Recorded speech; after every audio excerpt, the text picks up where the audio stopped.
Bitcoin in a vulnerable position, currently above the $19,000 mark ahead of Thursday's inflation print as the Federal Reserve looks to continue its hawkish tightening cycle. Joining us now to weigh in on the crypto space is Galaxy Digital founder and CEO Mike Novogratz, joined by Yahoo Finance's crypto reporter David Hollerith. Mike, great to get some time with you. It's been a while here. Talk to us about prices here. How much, what would happen to Bitcoin if we did in fact get that Fed pivot? Listen, I think once the Fed pivots, you're going to see assets in general rally, right? You've had a tremendous sell-off across the board based on Chairman Powell being really hawkish in the Fed, and rightfully so, right? People always ask me, well, Bitcoin didn't work as an inflation hedge. And I'm like, are you guys crazy? It went from 10,000 to 70,000 when the Fed was producing inflation.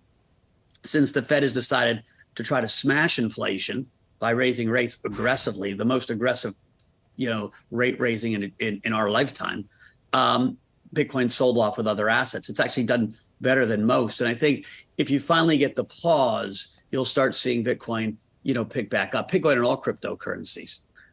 Listen, are we going to get the pause? At one point, yes. We priced in a lot, but, the inflation data is still lagging and hot. And the employment data we just got was pretty darn strong. And so this normally works. You'll have to see the ISM or the manufacturing data plunge first, go from 50 to 48 to 40. What will follow that will be earnings, inflation, and employment, which is a lagging indicator. And so, the bear case is we've got 2 to 6 months left of this pain. The bull case is, the market starts breaking, and we're seeing a lot of breakage, not in necessarily crypto, but in the rest of the world. I mean, crypto is interesting in that, 3 months ago, after the big sell-off and the deleveraging, most people that needed to sell sold. And so you've seen prices much more muted. Things take off when there's a good story, and they sell right back off when the story goes away. And so a lot less activity in crypto, a lot less for sellers, but also a lot less new buyers. Mike, typically during some of the crypto winters is when we see the most innovation, especially within the underlying technology in blockchain as well. But we know that there are even more bills within Congress that have moved forward as well over the course of this year. That regulation is set to still go full steam ahead in some of the discussions. And so with regard to that, the bill's giving validation, but does that also, to your perspective, pump the value of crypto? And are there some cryptos that are not created equal, perhaps, in that sense? Yeah, it's a great question. Listen, I think two things are happening, and you can't deny they're happening. One is institutions across the board are putting big resources into building for the next crypto spring. That's guys like Citadel and their exchange. It's people like BlackRock with Aladdin. It's hedge funds. It's Citibanks and Goldman Sachs getting ready for a tokenization revolution that's coming, I don't know, in 2 years, in 3 years, 4 years, whenever. And so there's almost a sense of inevitability that this is going to be a big industry. It's a shocking difference than last crypto winter. That said, buying the coins right now, there's just less enthusiasm until the macro changes. I do think Congress has done a good job of getting educated. I was just down in D.C. for 3 days and met with, 14 different congressmen and senators, and was pleasantly surprised at how up to speed they were. I got my fingers crossed that the ag bill gets put into committee and potentially voted on in the lame duck session. That would be a great first step in starting some crypto regulation. My fear is nothing happens until post-election, and then you're going to, then we'll see what happens. Maybe depending on how the election goes, the cards change. We do need some regulation to get things moving. Mike, there's over 500 crypto exchanges and trading venues worldwide. And I was just thinking in the context of what sounds like a prolonged bear market, and then also these much larger traditional institutions coming in. What's sort of your expectation for what happens to those 500 exchanges? It's interesting. So some of the exchanges cost very little to run, right? These were basically code.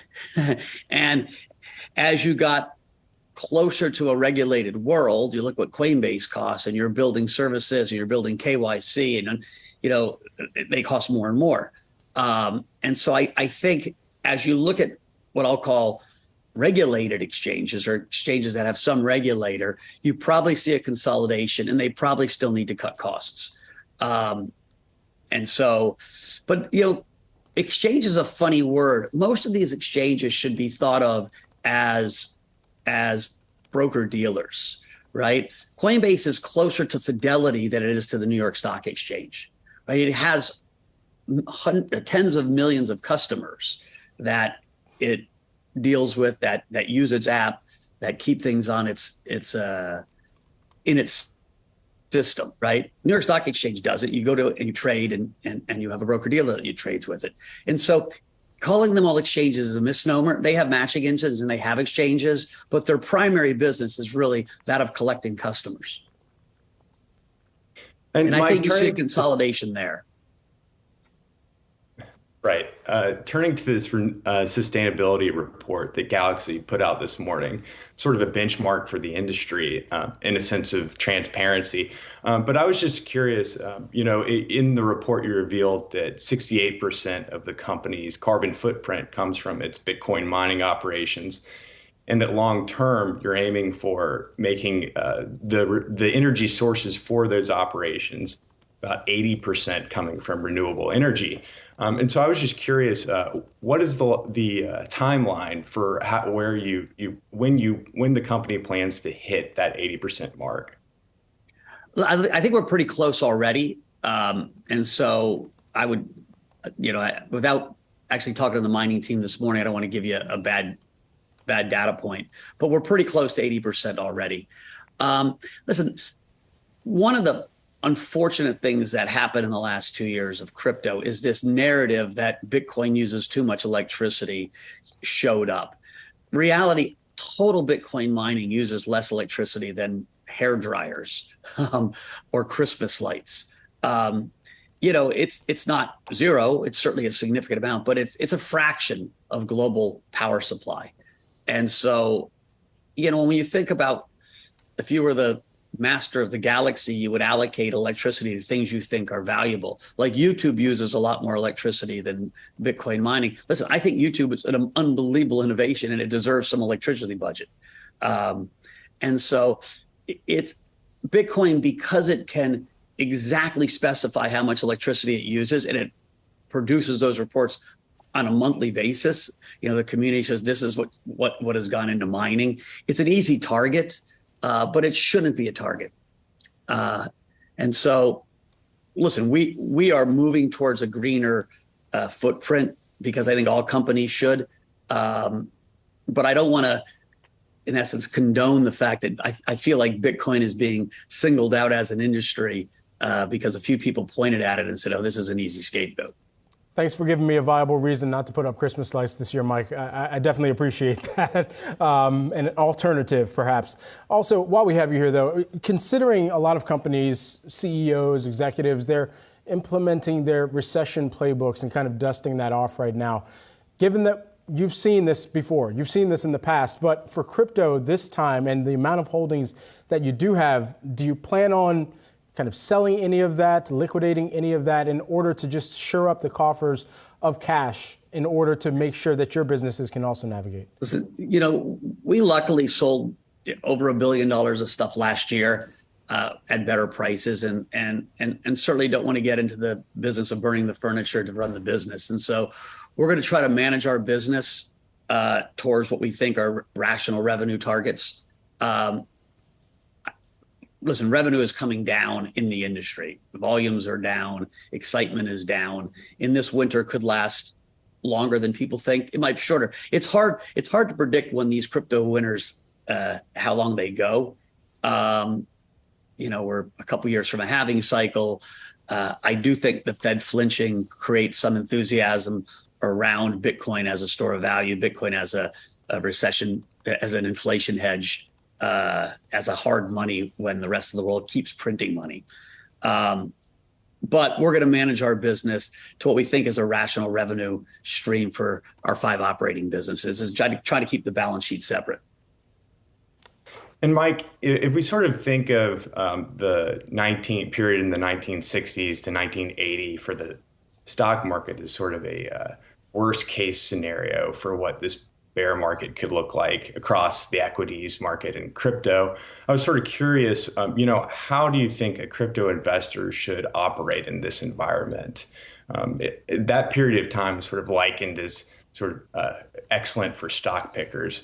What do you think? How are you evaluating cryptocurrencies at this point? Listen, in some ways, this is the most challenging macro environment for any investor. And if you had all the foresight of the sages, you would have just been in US dollar cash all year long, right? When the whole world was saying cash is trash, was time to just go long, 1 week T-bills and wait. Or go short markets. We're in a mess globally, right? Japan has got a monster imbalance intervening in the currency market while supporting an interest rate market as inflation slowly creeps higher. That is a potential real problem. You saw what happened in the UK, and they're trying to get this genie back in the box. But once confidence breaks down, it's really hard to get it back. And so what the Fed is doing is trying to preserve confidence in the US system.